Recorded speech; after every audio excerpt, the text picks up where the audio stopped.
Prabowo Subianto. Akankah dikabulkan? Kita akan membahasnya malam hari ini bersama Koordinator Rumah Juang Jokowi, Andi Aswan. Selamat malam, Bang Andi. Selamat malam, Audrey. Selamat malam, pemirsa. Ya, dan ada juga pakar hukum tata negara sekaligus peneliti Pusat Kajian Anti Korupsi UGM, Zainal Arifin Mokhtar. Selamat malam, Mas Uceng.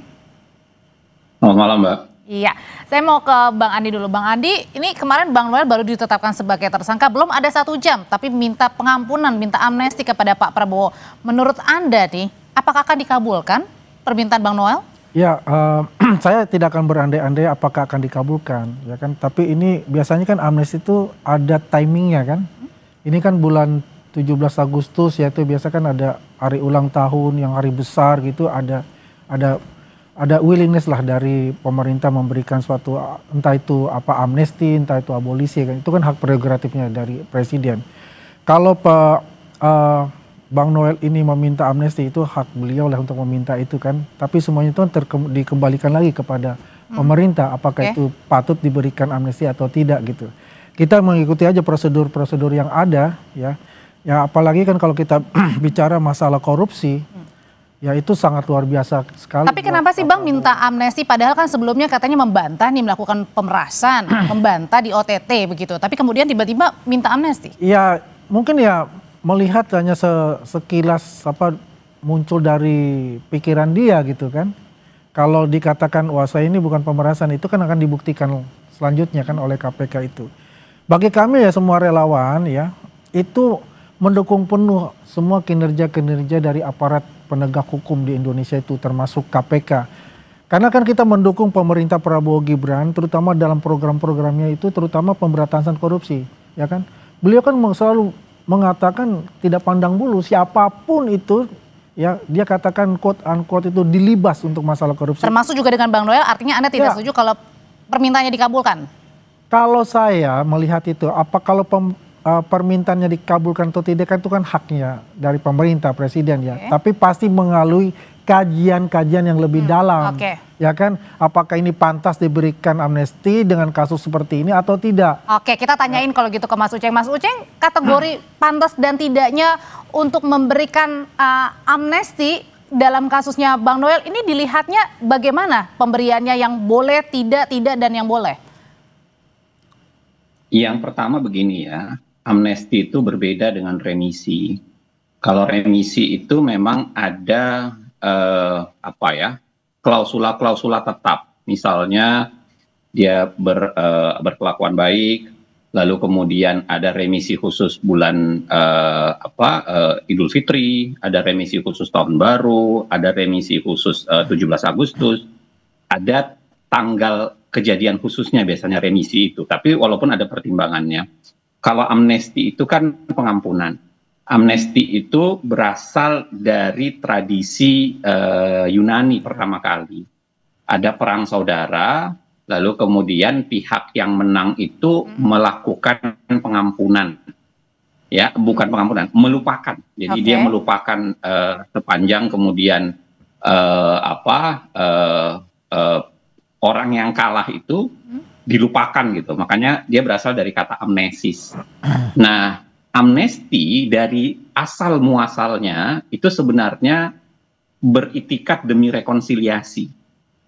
Makanya amnesti kalau kita pelajari mulai dari amnesti tahun 62 ya, 61 dilakukan oleh Soekarno untuk para pemberontak, para orang yang dituduh PRRI Parmasta, lalu kemudian Ibnu Hajar di Kalimantan Selatan, lalu kemudian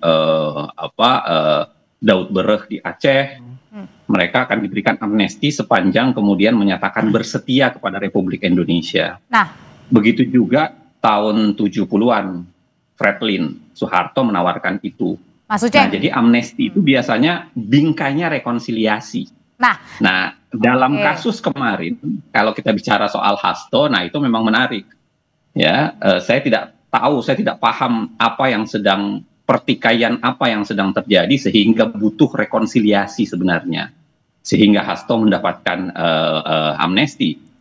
Ya, nah dalam kasus ini menjadi lucu kalau kemudian seorang Noel meminta amnesti. Oke, Amnesti. kenapa lucunya Mas Uceng? Karena kan baru-baru ini ya tadi ya berkaca kepada kasusnya Mas Hasto begitu, lalu kemudian diberikan pengampunan, kasusnya Tom Lembang abolisi juga diberikan pengampunan juga kepada dari presiden. Iya, dari kasus Hasto saja sudah lucu sebenarnya. Ya. Jadi kelucuan itu sudah ada dari kasus Hasto karena amnesti itu diberikan dengan bingkai rekonsiliasi. Oke. Saya nggak tahu apa sebenarnya pertikaian apa yang terjadi, apa yang harus direkonsiliasi dari Pak Prabowo. Mas Uceng, kita jeda Jangan-jangan sejenak dulu. Mohon maaf, kita dengarkan kumandang azan maghrib dulu ya. Yang dikatakan Mas Uceng bahwa kasusnya Mas Hasto itu kemarin nampaknya ada rekonsiliasi. Nah, kalau ini mungkin saja nggak sih permintaan Bang Noel kenapa diminta untuk amnesti kepada Pak Prabowo karena mau rekonsiliasi? Ya, saya kalau kita bicara cara hukumnya koridornya itu bukan seperti itu sebetulnya. Kenapa? Karena kan Jadi Bang Noel ya, juga seharusnya mendukung Pak Prabowo. Ya, seharusnya memang ya hadapi dulu semua permasalahan itu di dalam, ya clear gitu kan. Dan bagaimana di dalam itu kan diserahkan kepada kuasa hukum untuk itu. Ya, saya sih kemarin tuh berharap ya Bang Noel itu tidak mengatakan seperti itu gitu loh. Lebih baik ya diam saja ya kan. Bagaimana nanti proses-prosesnya itu dikuasakan kepada tim kuasa hukumnya gitu loh. Tapi Bang Andi sebenarnya Bang Noel ini masih ketua Prabowo Mania? Masih. Dia ketua umum Prabowo Mania. Dan kemudian permintaan itu menurut Anda juga tidak beralasan ketika sudah mendukung Pak Prabowo minta pengampunan? Ya jadi begini, makanya kalau itu kan hak pribadi ya kalau untuk bicara minta pengampunannya. Tapi kan kita proses hukum itu gitu loh. Ya biar bagaimanapun juga ini kan masih berjalan nih. Walaupun sudah jadi tersangka kan. Kalau sudah itu proses kan kalau misalnya ada sesuatu kan bisa aja pra peradilan nantinya dilakukan dulu gitu loh. Ya seiring kalau memang penting dia lakukan permintaan amnesti itu gitu loh. Jadi proses-proses yang berjalan itu ya diikuti semua. Dan kita lihat kalau misalnya memang itu ada penyimpangan-penyimpangan dilakukan, itu bisa mereka Bang Noel mengajukan pra peradilan melalui tim kuasa hukumnya. Oke. Kalau kembali lagi ke Mas Uceng, jadi kalau yang tadi Anda katakan bahwa ini berbeda ya nampaknya kasusnya. Nah, maksudnya ini gimana caranya juga bisa melihat begitu dengan pengampunan yang diberikan dan tidak begitu dalam kasus Noel dan kasus-kasus sebelumnya seperti kasus Mas Hasto? Ada satu hal lagi yang harus saya sampaikan ya. Amnesti itu kalau proses hukumnya sudah tidak jalan. Jadi sudah tidak ada upaya hukum lagi. Dalam kasus Hasto kemarin kan dia tidak banding.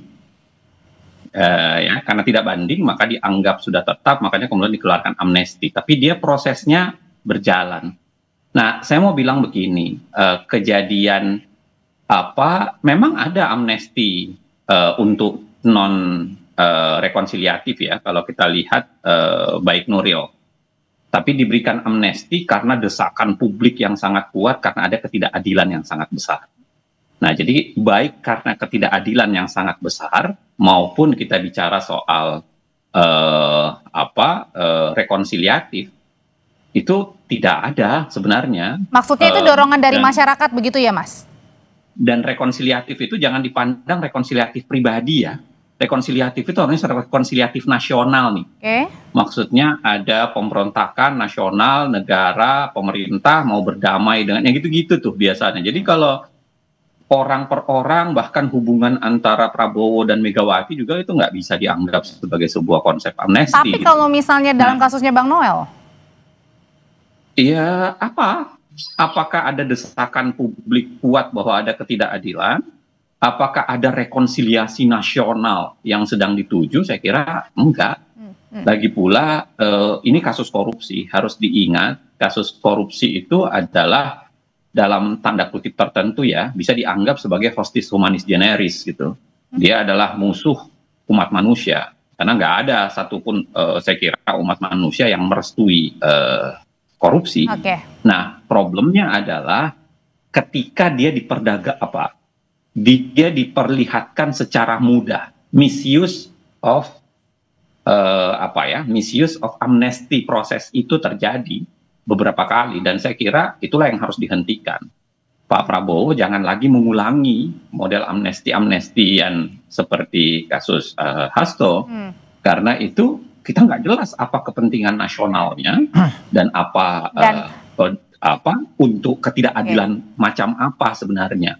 Makanya saya kira dalam kasus korupsi ini jangan dibiarkan nanti menjadi presiden, nanti kemudian kita akan Prabowo akan berhadapan dengan publik ketika mengulangi praktik-praktik amnesti. Jadi dianggapnya mudah begitu ya memberikan pengampunan ketika sudah ketahuan begitu ibaratnya gitu ya, Mas? Iya. Uceng, oke. Ya, saya setuju dengan Mas Uceng itu loh. Jadi nanti ada presiden-presiden yang selanjutnya kan, itu kan nggak baik untuk tata hukum kita. Tapi Bang Andi, Anda ngomong begini, apakah ini artinya juga pada saat memang Bang Noel kan sudah dipecat ya? Maksudnya bukan dipecat. Dipecat sebagai menteri. Ya, sebagai menteri. Nah, sebagai sebagai wakil menteri, sebagai ketua umum Prabowo Mania?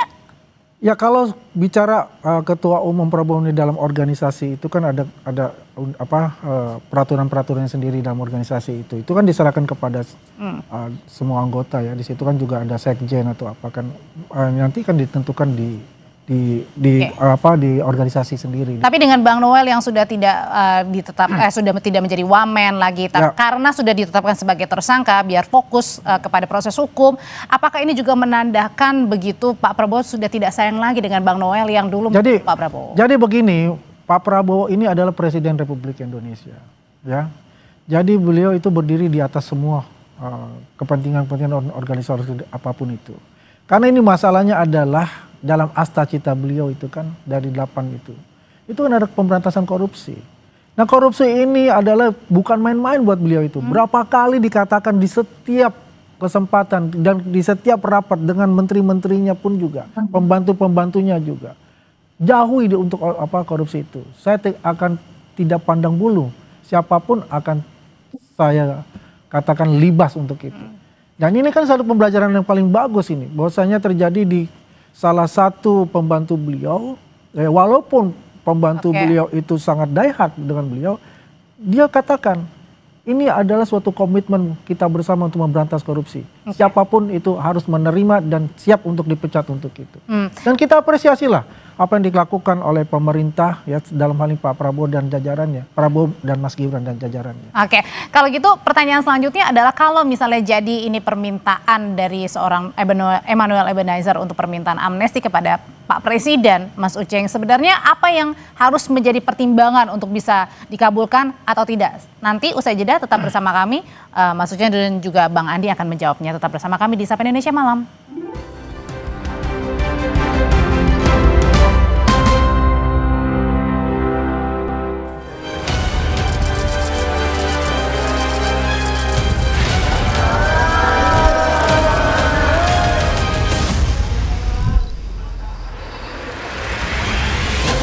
Perilaku korupsi ada di setiap eselon birokrasi kita. Ada di setiap institusi dan organisasi pemerintahan. Perilaku korup ada di BUMN kita. Ada di BUMD kita. Saya semakin mengetahui berapa besar tantangan kita.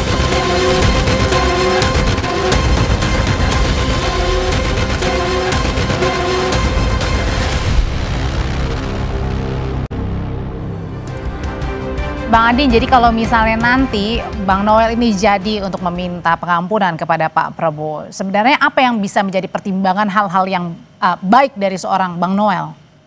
Ya, saya sulit untuk menggambarkan apakah permintaan itu akan diterima atau tidak ya. Tapi kan masalahnya kan ini kan belum masuk ke proses BAP-nya apa kan belum selesai atau apa kan, belum ditetapkan juga sebagai katakanlah terdakwa ataupun divonis nantinya kan itu ada tahapan itu kan sebetulnya baru ada katakanlah amnesti itu ya. Masalahnya kan kalau kita bicara amnesti itu biasanya kan hubungannya itu yang katakan Mas Uceng itu kan politik rata-rata itu yang kena dapat amnesti ya. Katakan 1078 orang yang kena. Tapi kan apakah kemudian juga jasanya Bang Noel ketika mengalihkan dukungan begitu dari Pak Jokowi ke Pak Prabowo itu juga? Ini harus saya klarifikasi, bukan arti dukungan Pak Jokowi ke Prabowo, enggak. Karena begini, Prabowo Mania, berubah aja Prabowo Mania itu mendukung Pak Prabowo dan Mas Gibran itu, ya itu pengalihan itu memang karena Pak Jokowi juga arahnya ke sana gitu. Karena Pak Jokowi itu ada memilih Prabowo Gibran sebagai calon untuk pengganti beliau. Nah, jadi Artinya kan ada effort juga kan bagi seorang ya Bang pasti Noel. effort itu ada. Jelas dari Noel dan teman-teman itu effortnya besar untuk itu. Bagaimana bertarung, karena yang pertama kali relawan yang mendukung Pak Prabowo pada saat itu belum ada Mas Gibran, yaitu dia Prabowo Mania yang didukung yang dikomandoi oleh Bang Noel ini.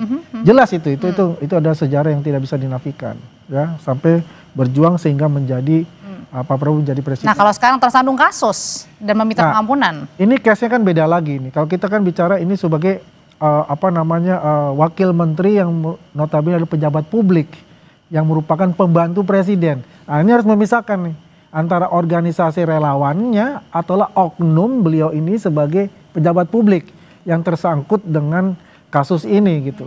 Itu sah-sah saja kalau beliau mengatakan oke, saya akan mengajukan amnesti melalui tim kuasa hukum kami. Kalau saya menyarankan adalah kita adukan pra-peradilan dulu gitu loh.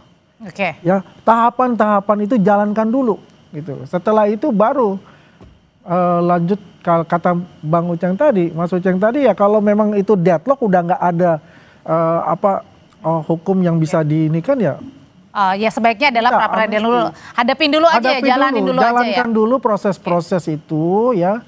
Baru kalau itu mentok dan tidak ada jalan lagi, dead end, lanjut. Oke, Mas Uceng, dengan permintaan dari seorang Emmanuel Ebenezer nih untuk meminta pengampunan kepada seorang presiden begitu, apakah ini juga cerminan yang dianggap bahwa memberikan pengampunan sebelumnya kepada Mas Hasto begitu, jadi dianggap ini ya sudahlah diberikan pengampunan, moga-moga dikabulkan?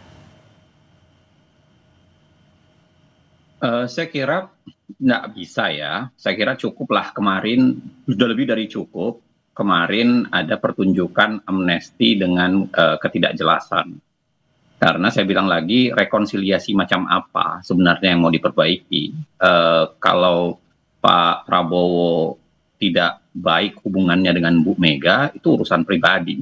Tidak ada kaitannya dengan rekonsiliasi nasional. Makanya ketika diambil langkah itu sudah menjadi pertanyaan besar.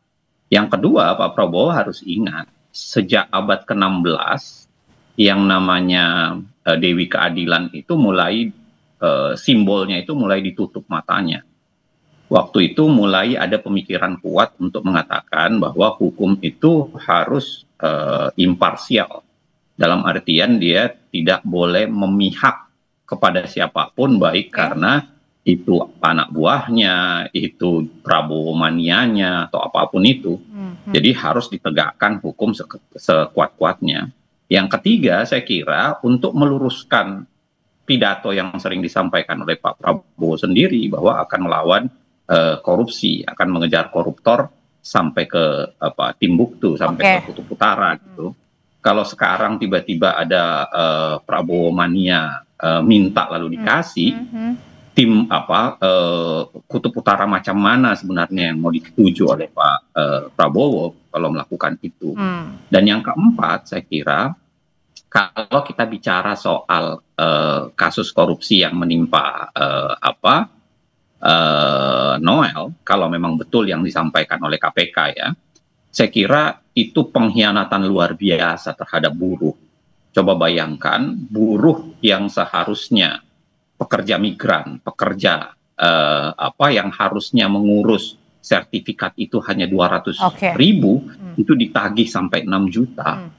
Itu kekejaman macam mana itu? Yang naiknya luar biasa ya Bang Mas ya? Pemerintah kita atau aparat pemerintah kita terhadap buruh yang harusnya mereka lindungi. Saya kira pengkhianatan macam ini sudahlah, harusnya dipandang sebagai sesuatu yang sangat berat dan tidak ada upaya untuk meringankan sedikit pun. Yang paling terakhir, saya mau bilang simbol Dewi Keadilan itu juga pegang pedang. Pegang pedang itu artinya membutuhkan ketegasan. Nah, yang ditagih dari kita semua, tentu bukan hanya sekedar Pak Prabowo, seberapa tegas kita berhadapan dengan kasus korupsi yang saya kira belakangan ini memang sudah makin mengendur semangat untuk melakukan pemberantasan korupsi. Kalau gitu ini ujian juga ya ke depannya. Nah kalau gitu Bang Andi, kalau tadi Bang Andi bilang misalnya hadapi saja dulu, ajukan dulu pra peradilan, baru selebihnya nanti dipikirkan begitu. Pertanyaannya mewakili Prabowo Mania dan juga dekat dengan Bang Noel ya sahabat. Kalau kemarin Anda datang juga ke KPK ya? Ya saya datang saya. Kalau gitu akan memberikan juga nggak bantuan hukum kepada Bang Ya. Noel? Jadi selain tim kuasa hukum yang sudah ditunjuk oleh keluarga Bung Noel, jelas Prabowo Mania 08 sebagai organisasi yang dikomandoi oleh Bung Noel itu menyiapkan kuasa hukum secara internal. Dan mudah-mudahan bisa bergabung langsung dengan tim kuasa hukum yang ditunjuk oleh keluarga itu memberikan advokasi kepada Bung Noel. Itu tidak bisa terlepaskan itu. Kuasa hukumnya itu nanti juga akan minta amnesti juga? Saya kurang tahu untuk apakah minta amnesti atau tidak. Yang penting proses BAP-nya dan sebagainya itu berjalan ya secara hukum. Kalau perlu memang ada celah-celah, katakanlah ada untuk pra peradilan silakan dilanjutkan. Yang jelas apa yang telah dilakukan oleh aparat penegak hukum KPK kita apresiasilah untuk penegakan pemberantasan korupsi di Indonesia ini. Bang Andi terima kasih, Mas Uceng terima kasih, selamat malam semuanya. Waalaikumsalam.